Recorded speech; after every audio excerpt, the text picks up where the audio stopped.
You're listening to the Chain Clankers podcast with your hosts, Quentin Ferris and Horatio Gonzalez.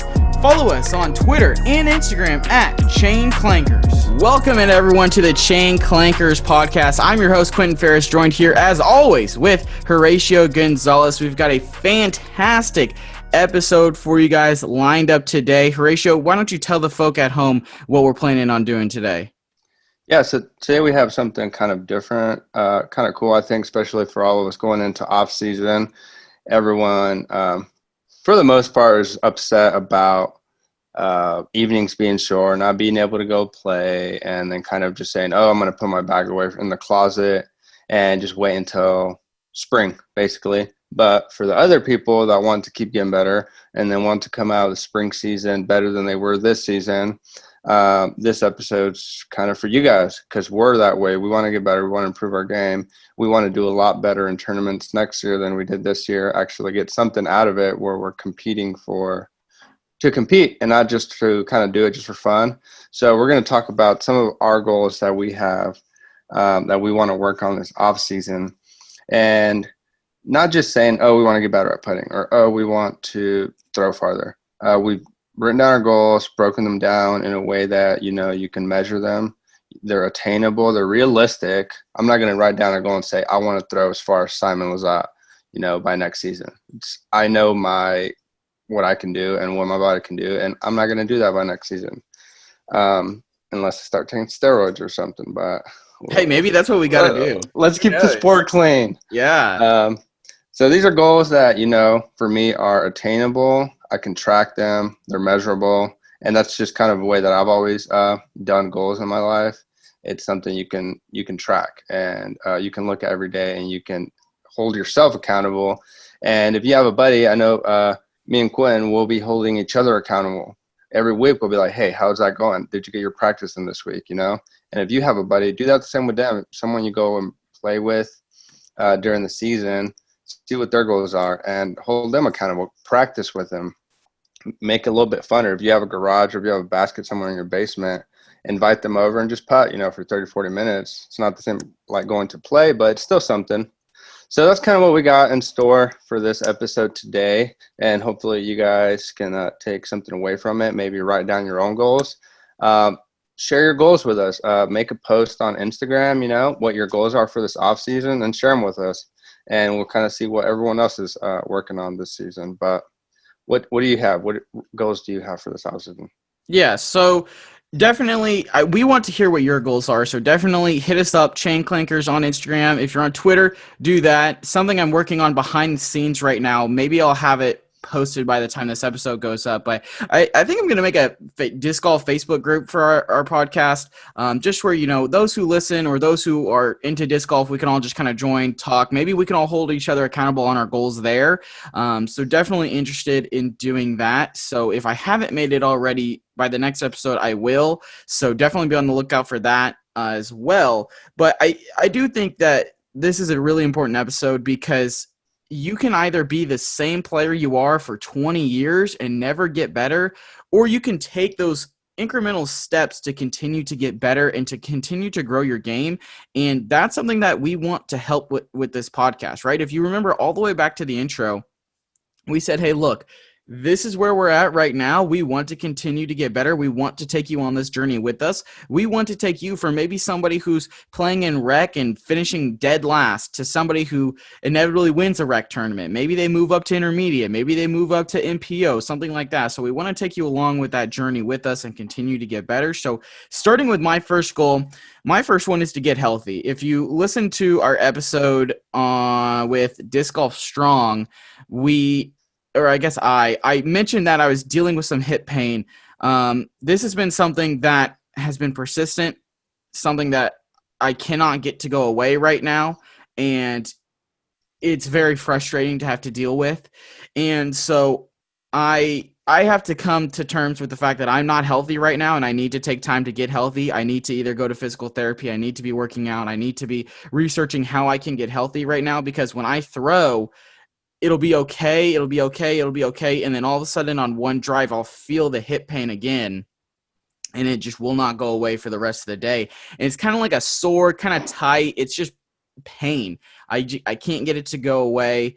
And it really all started way back in like the middle of July when I was doing field work, and I was being very dumb with my field work back then, but I would just throw 10 drives as hard as I could. In the first one, there was a pop in my hip, and I could feel that pain. And since then, it just has not been able to go away.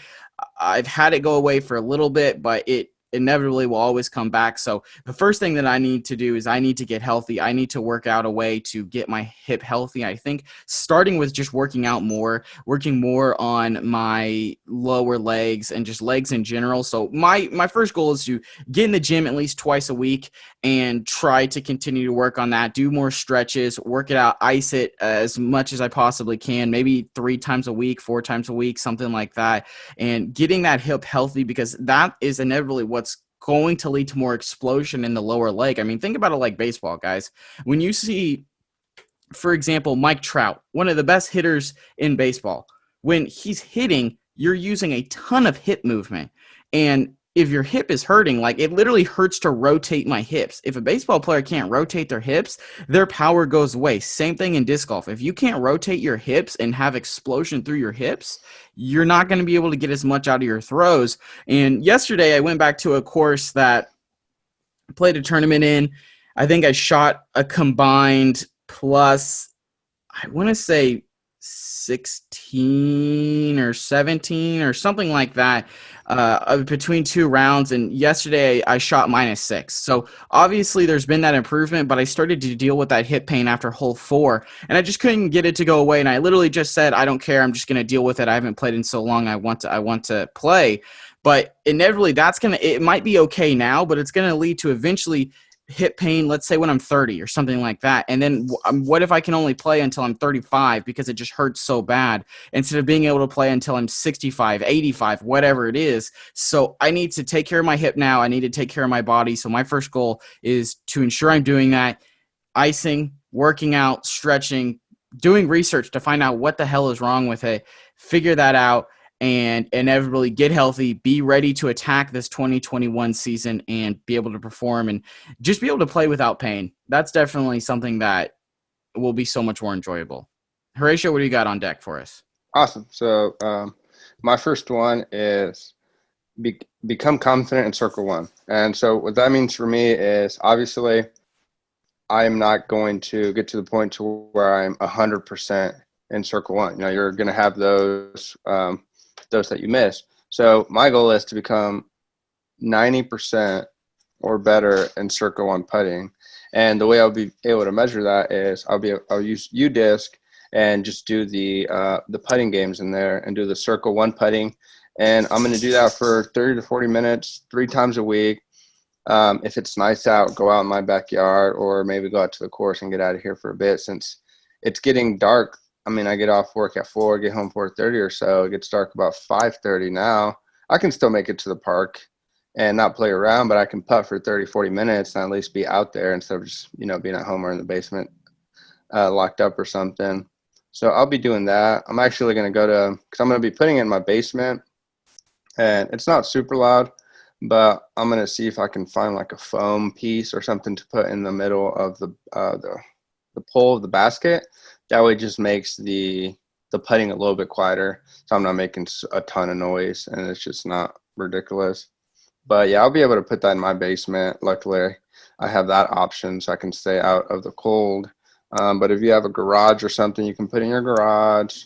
But that's my first goal, is just because, I mean, putting is what's going to win you tournaments. So a lot of times, if it's a birdie or a par, I'm usually in circle one, if that makes sense. If I have a really, really good drive on like a hole that's 300 or so, and I have a birdie look where I'm in circle one and I miss it, and then obviously I miss it and then tap in a par. Or if it's a longer, more difficult hole and I'm fighting for that par, I'm usually in circle one. So I spend a lot of time in circle one, and I just want to be confident there and be able to execute.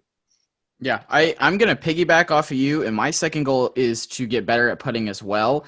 But I'm going to do it a little bit differently. Unfortunately, where I'm located, I don't have a basement. I don't have access to a garage. And maybe some of you are out there like that as well. You don't have access to those things. What are you going to do to get better at putting? And let me tell you what, folks, grab some gloves and some hand warmers because it's going to be cold out there. But if you really do want to get better, this is just something you're going to have to deal with. You're going to have to be outside. And I think the winter is an especially interesting time to get better because I feel as though, and please correct me wrong, at least here in Kansas, the winds are out of control during the winter. They pierce your soul with their coldness. I absolutely hate it. But here's the thing, and we can vouch for this in our last tournament. You're not always going to play in perfect weather. You're going to play when it's windy. How do you perform when it's windy? Can you still putt when it's windy? So I think that's something that's really critical and something that I'm definitely working on this year is getting better when it's windy outside. And with it being winter, some days it's going to be windy, some days it's not going to be windy. But, I live in an apartment complex, so I'll just take it out to, either I'll take my basket out to just somewhere in the complex. There is like a 9-hole golf course at my complex. So I can just throw it on one of those greens and be away from everyone, or I can just throw it over by my apartment and just do it there as well. But that's definitely something I want to do is I want to get out there at least twice a week. If I can get out there more, I'd love to, but at least twice a week, I want to get out there for 30 minutes to an hour and just practice on my putting. And something that, Horatio, you've done before me, I was just able to do it as well, is when you find a putter you really like, you want to get at least multiple of them. Have at least 2 of those things. I personally recommend 5 if you can afford it. Over time, get up to 5 because that will allow you to get better quicker, in my opinion. It's already worked for me. You can practice the same putt multiple times. Something that I know Eagle McMahon did in a video a while ago was like 100 reps or something like that from one spot. And you can just break that down into 20 sets. So it's just much more manageable. It keeps things easier, more organized in my opinion. So that's really my goal here is to be able to work on that putting. And I want to, like Horatio said, I want to be solid inside the circle, but I really want to make sure anything within 15 feet, I want it to be automatic. I Yeah. don't even want to think about it. If I'm inside 15 feet, I want to be able to have my bag on because it's automatic. It doesn't matter. Like, I don't have to think about it. There's absolutely no stress. I know it's going in. So that's really where I want to get. And then from that 15-foot range, I know if I land inside there, I literally don't have to think about it. It's an automatic bird. It's an automatic par. It is what it is. It's going in the basket. And then slowly over the winter, continue to work out and then start feeling that way about 18 feet, then about 20 feet, 22 feet, 25 feet, and just kind of keep moving back. And something that I want to do to wrap up the end of my practice is take about 10 to 20 shots from outside the circle, from whatever distance it is, and really work on that circle 2 putting, because in circle 2 you can fall forward, you can take a jump, you can step, you can do whatever you want. So I really want to work on that. And something that I've found through this first season of disc golf is that I changed up my circle 2 putting a little bit too much. First, I tried to just strong arm it, and then I tried to do straddle and jump, and then I tried to do a step, and then I didn't like that, and then I tried to leap, and then so now I've kind of gotten to the point where maybe if you watch Chris Dickerson, who hopefully we'll have on the show here pretty soon, as well as James Conrad, they kind of do this step putt, and that's something that I've been working on. And something else that I want to learn is, how does my disc actually fly? That's something that's really critical is my putter straight? If I throw my putter at the basket or just a wee bit to the right, is it going to go in? Do I have to throw it on a crazy hyzer? What's going to happen from that circle too? Because you want to be able to, and I think this is really important and something I've really tried to pay more attention to is, what is my disc going to do when I throw it? Learn what your disc actually does. Don't just throw it and hope. Throw it and put that in the memory bank and be like, okay, if I throw it like this disc is going to do this. So with my putters yesterday from circle 2, I threw a couple and I threw them a little too nose up and they missed, or they didn't have enough speed on them or whatever.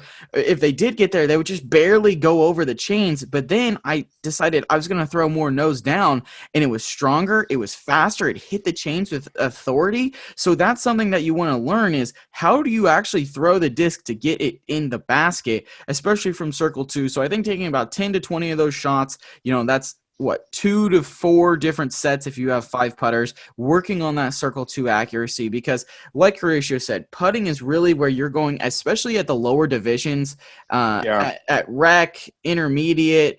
I'll say that's really where you separate yourself from the field, because let's say everyone can throw 250 to 300. That's fine. But it's after that, and I'll talk about it a little bit later with the approach shot, is that's where everyone separates themselves. That's where you then become someone who is par or birdie, or you're a bogey, double bogey, those kinds of Yeah. things. So I do think it's really important to be confident on the putting green. Never go into a putt stress. Don't go intense. Have that muscle memory so much to the point where it's, you know, it's going in, you're confident. If you miss, you're literally bewildered that it happened. And that's something that I need to work on right now, because I'm someone where I have this nervous tick where when I throw the disc and I think it's going to go in when I'm putting, I'll get nervous and I'll just go to pick up my mini and my other disc, so that way I don't have to see it miss.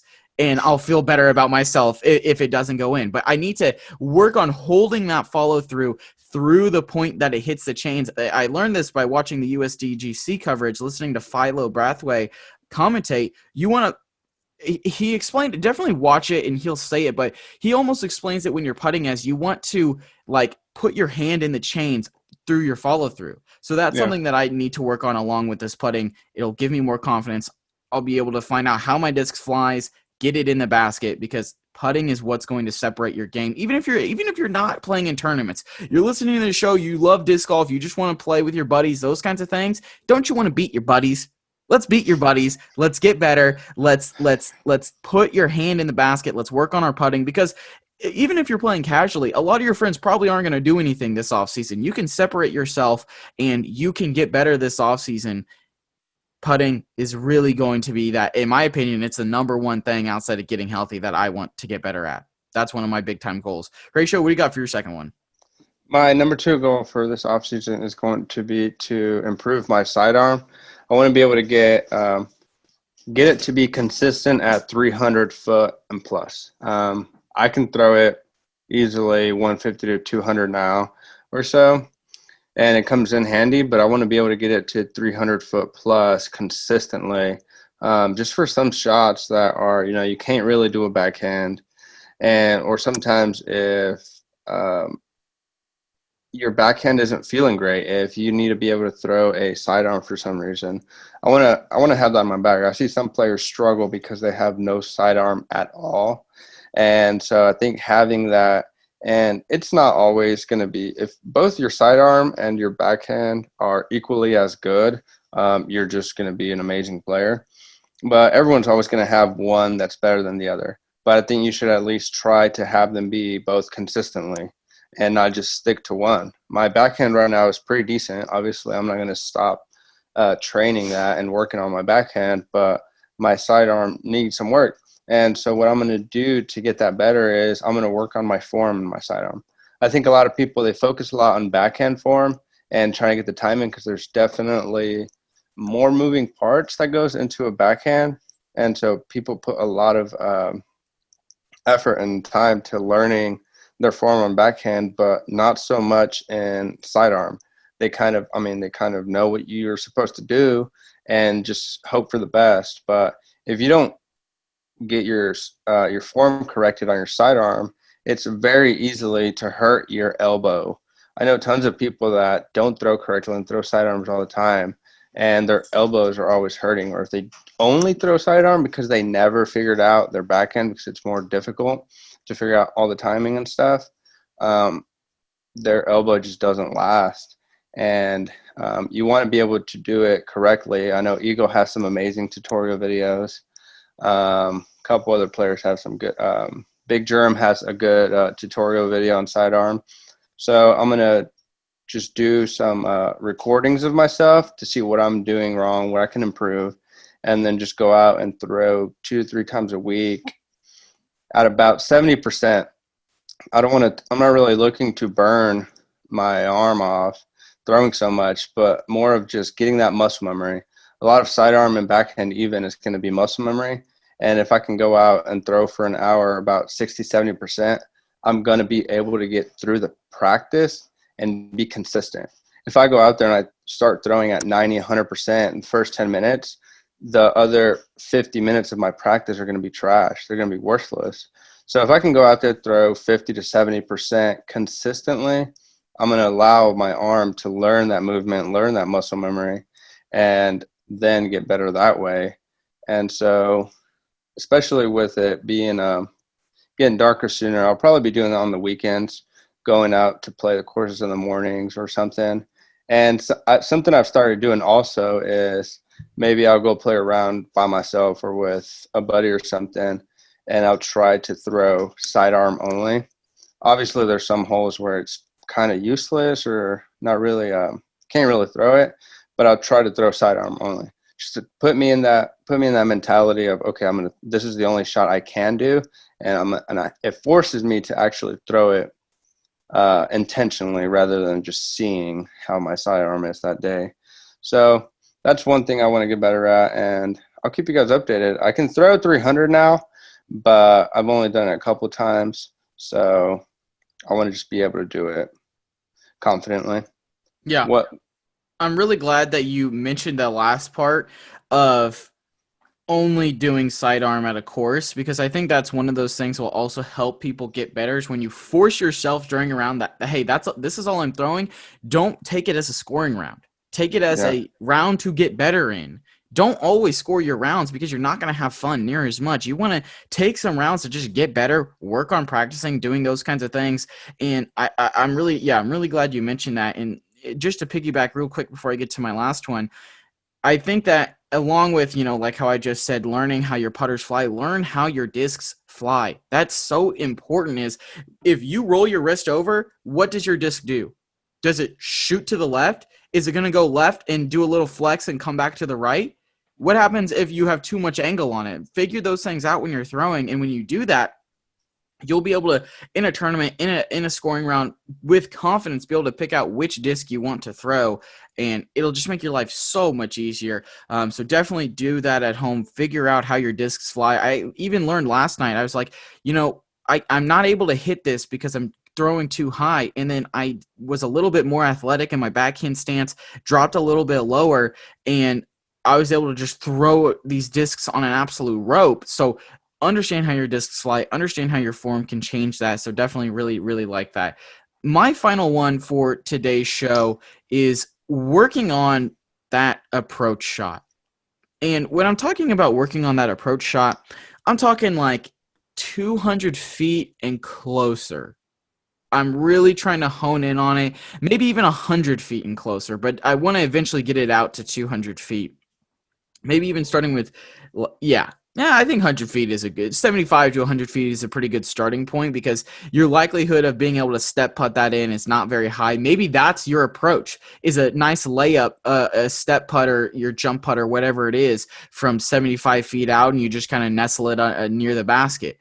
But what I'm talking about with the approach shot is I arguably think that, and it's so easy to say this with literally everything in disc golf being like, oh, well, this is the most important part of the game because that's what you're talking about right now. But think about, let's say you have a 450-foot hole. Let's say you're like us and you can hit 300 if it's a very good throw, but more than likely you're going to be in that 250 to 290-ish range, right? So if you're in that range, you've still got, let's say the hole's 400 feet, you still got roughly another 150 feet to go.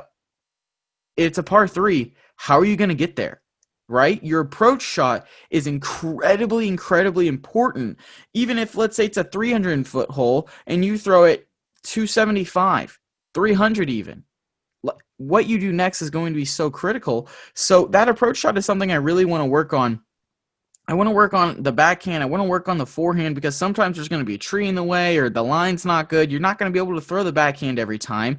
Sometimes you're going to have to throw a forehand. Maybe you're going to have to throw a straight shot. How do you throw a straight shot with your approach disc? I personally, I think, I mean, this is something that's been an interesting development in my own game is that I really don't use mids anymore. If I do, I'm really far back and I think a fairway driver is going to overcook it, but I don't really drive with them a whole lot. I prefer to drive with fairway drivers if I don't think I need a distance driver. But really, I'm using a zone, I'm using a tactic, I'm using a harp every now and then as my approach shots from 200 feet and closer. And it's really one of those things where how do you get underneath the basket? How do you put yourself 10 feet away? How do you put yourself 15 feet away? Because you can throw an approach shot and be 30 feet away and your par save is gone. Now it's going to be a bogey. Where if you combine the putting and now you combine your approach shots, you're going to be able to see your scores get closer to even and get closer to being under par. And I think that's really, really important. And the way that I'm going to do that is kind of like yours, maybe doing it a lot on the weekends, but depending on my school schedule right now, I'm kind of able to get outside a little bit during the day. So maybe once or twice a week, just going out there, setting up my basket 200 feet apart, and then just working myself out or working myself back in, working on those approach shots. But I think something that, going on the field and doing that is great because you don't have to deal with any obstacles, but going to a course. And if there's no one around or there's no one there, or you can, throw a hole multiple times or throw a shot multiple times on that course from different spots on that hole, because then now you have to deal with the tree on the left. Well, there's low hanging branches on the right. It's a tunnel shot, those kinds of things, and that'll allow you to get closer to the basket. It'll allow your scores to go down. So I think doing that once or twice a week, maybe even doing it on the weekends, something like Yeah. that, is really going to help doing that. And finding that approach disc that you really, really like, and like a putter, maybe get 2, maybe get 3 of them. That way you can just be able to practice them. Like, I know I've got 3 different zones right now. One is ESP, one is Z, and then one is the Crystal Flex.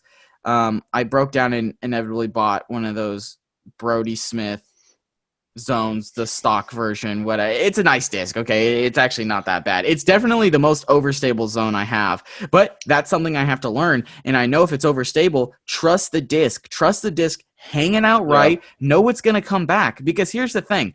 Definitely depending on your wind reads, but I would rather be a couple of feet short and be really close to the basket than overcook it, not throw it far enough right, and throw it too close to the basket and a fade out left, and now all of a sudden I'm 15 feet past the basket. So I think that's something that's pretty critical, is learning to not overcook things, learning to get yourself close. Those approach shots, they're going to save you strokes, especially if it's a windy day, for example, like the last tournament we played in.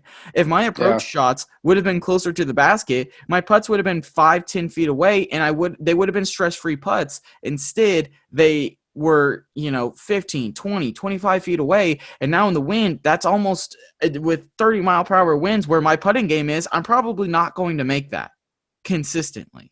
So having those approach shots that get closer to the basket, and inevitably maybe a couple of them go in and you steal an eagle or you steal a birdie or something like that out there. But really getting down that approach shot, learning that sidearm, learning that backhand, learning how to throw straight, I think that's going to be something that's really critical. And like I said, I just want to do that 1 or 2 times a week, get out there and just kind of learn it, and not throw in 100%, not trying to overcook it, doing those things.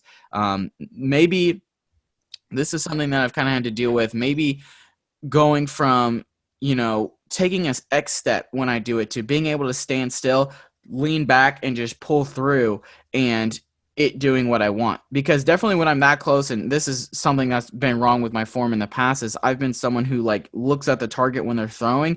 And we've talked about that personally. I don't know if we've talked about it on the podcast yet or not, but that's not good for you. You want to let your head drop or go a little bit back. That way your whole body can rotate much easier.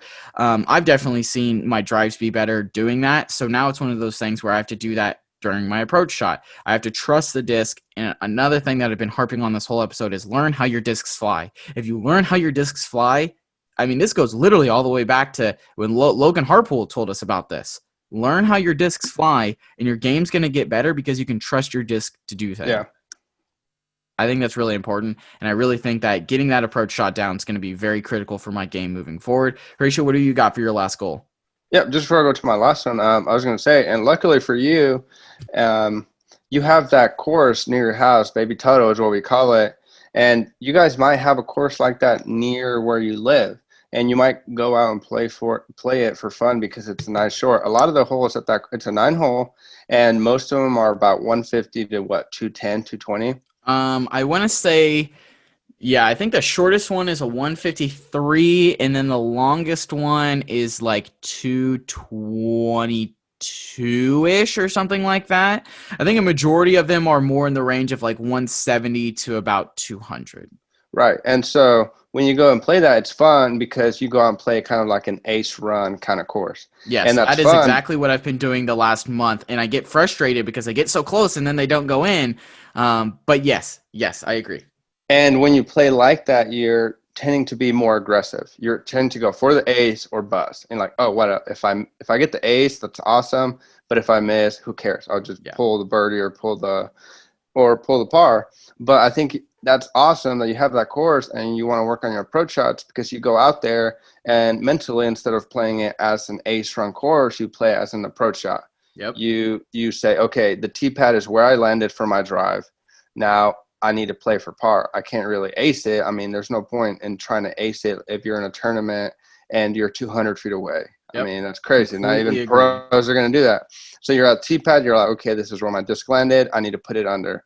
And you go out and play that course. One, you get to play, get a little round in, and two, you get to practice your approach shots and you learn and throw different discs. I mean, I'm sure you're getting to the point where you go out there to that course and you know exactly what disc you're Yep. wanting to throw in every hole, so you My don't throw worship. anything else. I want to Yeah, throw my West Side Discs worship because that thing. Okay, hot take. Two hot takes, real quick. One, everyone needs a worship in their bag. That disc is the greatest mid range of all time, in my opinion. I mean, especially on this course, I really like it. But also, yeah, throwing those putters, those zones, tactics, harps, those kinds of things. But yeah, other hot take before I throw it back to you. I think every town or every area needs a small course like this. They need a yeah, putt and approach course like this because more people will want to come out, more people will want to play it. And also, my girlfriend loves playing that course because she's getting par. Sometimes she's getting birdie. So she's having more fun when she's out there compared to when we're playing bigger courses.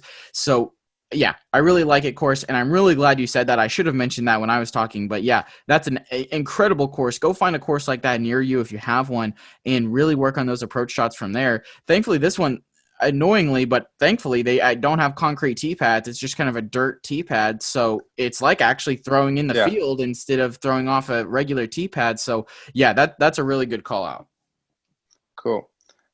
So my last one, number three, it's going to be learning and really dialing in my flex shots. So for maybe you guys that don't know or kind of new, flex shot is kind of the easiest disc or most discs that you usually throw it with. It's going to be something that is overstable. Something if you throw it backhand for a righty, it's going to go out right and then fade left pretty hard. And if you don't have that much power, it's going to fade left really early. And those discs just want to finish left. All they want to do is finish left. And one person that's really good at these shots is Nicola Castro. But basically, what you do with a flex shot is you throw the overstable disc on an anhyzer. So you're basically throwing it at the angle that the disc does not want to go. It wants to correct and it wants to finish left. So for a backhand righty, you're throwing on an anhyzer out left, which if you threw an understable disc that wants to go right or is going to fade more right, it's going to turn over and become a roller. That's how you get a roller is you throw a understable disc on an anhyzer.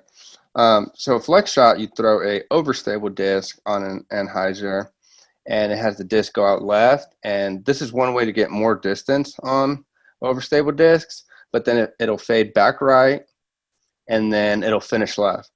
So if you're wanting to get more distance out of your overstable discs and not just use them for crazy hyzer shots, this is one really good way. Or there's some holes where I'm at and I'll have obstacles over to the left and maybe the right side is open. Not necessarily a tunnel shot, but I'm getting a little better at it, but I can throw an overstable disc and then the basket's directly in front of me. So I don't want my disc to fade out too much and then I'm left far away. I want it to go out left, come back right, and then fade right by the basket. So this is a really good throw to have in your bag. And that's one thing I want to dial in And I'm not talking about just drivers. I'm talking about getting it dialed in for my mids and my putters. I'm sure you've been in a situation where you're putting and you're maybe in circle 2 and there's a tree in front of you. Most putters are, even if they're neutral, they're still going to want to finish left. So you throw it out on an Anheuser out to the left. It's going to fade out. It's going to come back right, and it's going to fade back in. This is a really easy way if you have an obstacle in front of you to make a putt from 30 feet out or so. And it's really cool because it doesn't take that much power. You don't have to jump putt it. You can just throw it like you would a regular throw, but with a little bit less power. And same thing with mids. If you do this with, I throw an Innova Gator a lot, which is pretty overstable. But if I'm in a tunnel or if I'm somewhere where I have trees to my right or something, I'll throw it on a flex shot. It's gonna fade and just do that flex shot every time for me. And I know it's gonna do it every time. And so it's really convenient to have and to be able to do. So that's gonna be something I'm gonna be practicing 2 to 3 times a week. And it's something if you go and play around and maybe you only throw flex shots, and for your approaches, you only throw flex shots. For your putts, even if you have nothing in front of you, I've been doing this kind of if I'm 40, 50 feet out, and I don't want to jump putt because I feel like when I jump putt, I lose some consistency. And since I'm putting a lot more power into it, I've been doing more kind of like a flex shot on my putts from outside of circle 2, and it's been a lot better because the disc will kind of just want to die out right by the basket and you won't be left too far out. I've even made some, and they're really cool to watch because the disc will just every time just glide out left, come back right, and then just drop in. So that's one thing I'll be working on, and it's a really fun shot to learn. It looks super cool. Go look, watch on YouTube's Nicola Castro and some other players just throw flex shots, and it's a really cool shot to watch. But those are my goals for this off season. It's nothing crazy. It's things, weaknesses. Obviously, other stuff that I can improve on, I'll be working on during the off season. But these are the main ones that I think will improve my game the best, and that will make me a better player next season and be able to be more competitive. So, And I think it's really important that you mention that just real quick because it's one of those things where in the off season you can be like, oh, well, I want to do this, this, this, this. Just list off 6 different things, 7, however many things you want. yeah, But that going all the way back to the beginning of the episode, that is not obtainable. That is no, something that you are not going to be able to obtain. We can obtain 3 things this offseason. We can each work on these 3 things, work to get better at these 3 things, and ensure that this is what we get better at. And then, during the summer, whatever, we continue to gradually work on some of those other things we want to work on. But the offseason is not one where you reinvent your game. It's yeah. one where you pick a couple of things, you get better at them, and you gradually grow your game. And then the next offseason, you pick 3 different things, and you reinvent that, and then you gradually continue to get better and better. I mean, it goes back to literally every single sport. I mean, Paul Macbeth was not a world champion after his first season playing disc golf, right? So it's one of those things where you have to continue to understand what's weak in your game, be honest with yourself, look yourself in the mirror, and get better at those things. Because if you don't do that, you're never going to get better. And I feel as though if you're listening to this podcast, if you love disc golf enough that you're listening to this podcast, you follow us on Instagram, you probably want to get better. You don't want to be shooting plus 32 every single time or whatever it is. You know what I'm saying? You want to get better. You want to get that score closer to even, maybe even finish under par every now and then. And let's be honest, yeah, sure, I shot -6 yesterday, but we don't always do that. Sometimes you can have bad rounds. That's okay. You want to continue to work on those things to get better. And yeah, I really think that those are 3 obtainable goals from each of us that we can get better at. And it Anything helps else you us. got? I was going to say it helps us focus. One way to be successful, and it's easy to say I want to be a better disc golfer. 1, that's not very specific, and 2, how are you going to do it? Yeah. But then, like you said, if you start naming a bunch of stuff, oh, this I suck at this, I suck at this, I suck at this, you're not going to be able to focus, and you're not going to be able to put your time and effort into the things that are going to make you better. Maybe next off season you work on something else, but you have to be able to focus on specific things and work at those, because if you're trying to learn 5, 6 different shots in 5 months, you're not going to get better at any of them. You have to pick one or two. Like this offseason, my flex shots, that's the throw that I want to get better at and I want to learn. I'm not trying to learn a flex shot. I'm not trying to learn a turnover, a roller, spy Kaiser, anything. That's the throw that I want to learn and get better at. So just being able to focus on what you can work on right now, not a million things. And so, yeah, write down your goals. Let us know what you think about our goals. Let us know if these are things that you have worked on yourself in the past and what helped you. Maybe there's some things that we said that we were going to do to get better at certain things that maybe didn't work, and maybe you can save us some time, save us some throwing. Let us know. But that's all I have. Yeah, I got one more thing before we get out of here is when you're doing this, and don't be that guy who's like, I suck, I need to get better at these 10 different things. Like you were saying, have a positive mindset. Pick yourself up when you do good, understand what you did good so that you can apply it to the next one. If you do bad, if you mess something up, don't self-deprecate yourself. Don't get onto yourself. Don't get onto yourself on a personal level. Get onto yourself about what you can do better. I think a very good example of this, I want to say it was Paul Macbeth at Idlewild this year, where he missed a putt that he absolutely had to have. But instead of being like, oh, I suck, oh, man, I can't make any putts, instead he said, look, you have to understand when there's a tailwind, the disc is going to rise or fall or whatever he said. You can't throw it here because it's going to do something different at the basket. So that's something where when you do mess something up, learn from it, understand what you're messing up, and work at that. Don't run away from it. Don't run away from the negatives in your game. Don't just say that you suck and move on. That's very small-minded in my opinion, and that's going to keep you from never being able to grow. So having that positive mindset, understanding what you're doing bad, understanding what you're doing good, and growing on those things and picking yourself back up, I think that's very critical to inevitably becoming a better disc golfer, and in the end, maybe even becoming a better person, because you won't do that to yourself personally. So I don't know, maybe there's a little meta, maybe there's a little life advice, but nonetheless, I thought this was a really good show. We want to hear your goals. We would love to hear your goals. We want, if we're going to hold each other accountable to our own goals, we want to hold you accountable,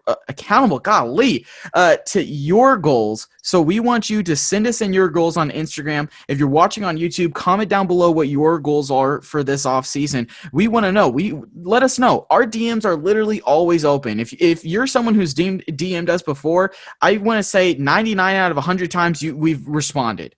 And if we haven't, DM us again and we will respond. We want to respond to literally every single person that we can. So we want to hear your goals. We want to help you continue to get better. If you haven't already, hit that subscribe button right now. We've got a great off season lined up. So we want to continue to grow with you. We appreciate you guys that are stopping by here and listening. We appreciate you guys that are checking us out on Instagram. If you haven't already, follow us. We're on track to 500 followers. We're going to have a pretty sick giveaway when that happens. So hit that subscribe button. Leave a rating and review if you haven't already on Apple Podcasts. We really do appreciate those things. That let us know what we need to get better at, what you want to see, episode ideas, anything you want to put. We definitely do appreciate that. And that's going to wrap it up for this week. We'll see you guys next week. Thank you for listening to the Chain Clankers podcast. Make sure you follow us on Twitter and Instagram at Chain Clankers and hit that subscribe button wherever you're listening to us from so you never miss another episode.